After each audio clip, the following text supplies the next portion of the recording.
Hello, good morning, students. How are you all? Students, yesterday we had started a story that how Britishers came to India and ruled over India. We have learnt about how, among all other European companies, English East India Company could clear its way to do trade in India. Now we are going to discuss how English East India Company could get victory over Bengal, which was a richest province of India at that time. So students, in the early 17th century, the English East India Company was merely a trading body. I told you yesterday also that English East India Company, they came to India just to do trade. There was nothing else motive. So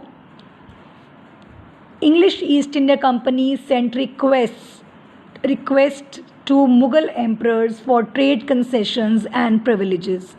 So the company got a farman, you can say a royal order from Emperor Aurangzeb to grant company the right to trade duty free. It means trade without paying tax. So Bengal was formerly a part of Mughal Empire, but after the death of Aurangzeb in 1707, the Nawabs of Bengal had practically become independent. After the death of Aurangzeb, Mughal Empire became weak. You have learnt all this about in class 7th, and you know the reasons of weakness of Mughal Empire, and you can say reason of decline of Mughal Empire after the death of Aurangzeb, right? So taking advantage of the death of Aurangzeb, who was a powerful Mughal emperor, the officials of the company began to intensify their operations in Bengal, which was richest of Indian provinces at that time.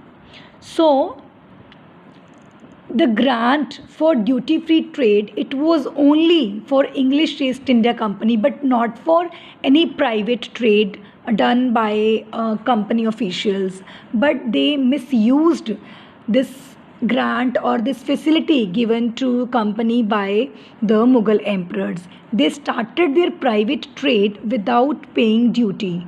It caused a loss of revenue or loss of income, you can say, to Nawab of Bengal.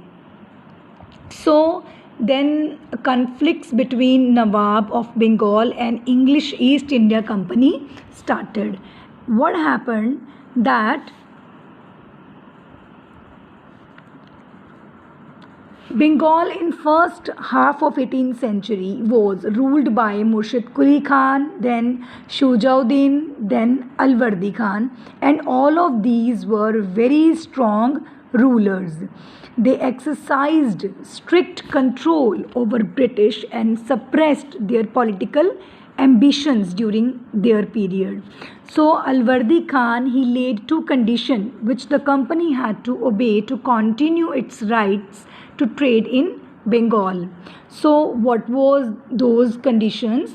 The officials of the company who were doing private trade, they had to pay tax, or you can say custom duty. Or this next condition was the company shall not extend its fortification. What do you mean by fortification? You can say a defensive structure consisting of walls built around a building with army, right? So English East India Company, what they were doing at that time, they started doing fortifications of the forts or the factories. Then it was not liked by the Nawabs of Bengal, as they saw it as a danger for India in future.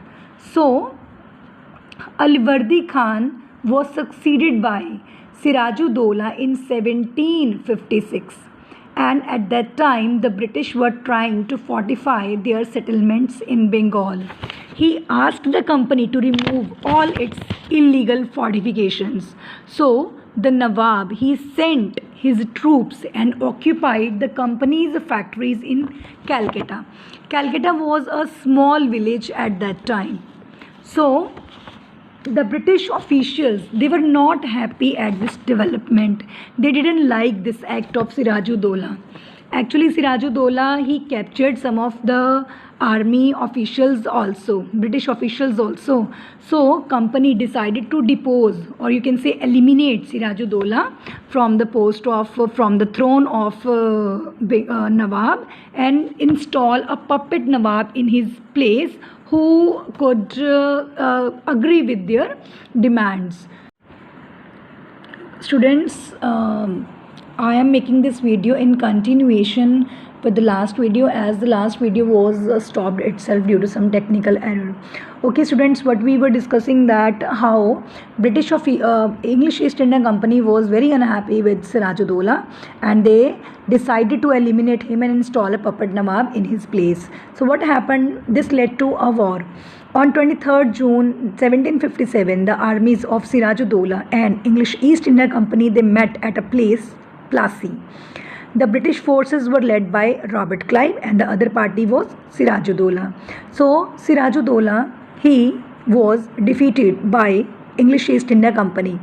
Why he was defeated? Because Mir Jafar, who was commander-in-chief of Nawab, he betrayed Sirajuddola. He deceived Sirajuddola. Why he betrayed him? Because Robert Clive, who was very clever, he bribed him. He gave him a greed that if you would help me in war, I would make you the next Nawab. So to become a next Nawab, Mir Jafar, who was very close to Sirajuddola, he betrayed him. He never fought war. He never took part in the battle. And one more thing was there, that Jagat Seth, who was richest banker of Bengal, he also refused to help Nawab. So Sirajuddola was defeated, imprisoned, and later killed. The British made Mir Jafar the Nawab of Bengal. So students, the Battle of Plassey was very much important. Why? Because it was an important landmark in history of India. It was the first victory of English East India Company in India. And why it was so important? Because Bengal was the richest province of India at that time. It marked the first step in transformation of a small trading company into a supreme political power. So Bengal, after Battle of Plassey, what happened? That Mir Jafar, he was made Nawab by English East India Company, but he was just a puppet in hands of British. The British constantly demanded money from him, and the company officials used him. When he could pay no more, he was replaced by Mir Qasim. Mir Qasim was his son-in-law. So Mir Qasim, what he did, he rewarded the company by granting it the right to collect revenue from some of the districts of Bengal. So after being in the shadow of British for some years, Mir Qasim tried to free himself from their control.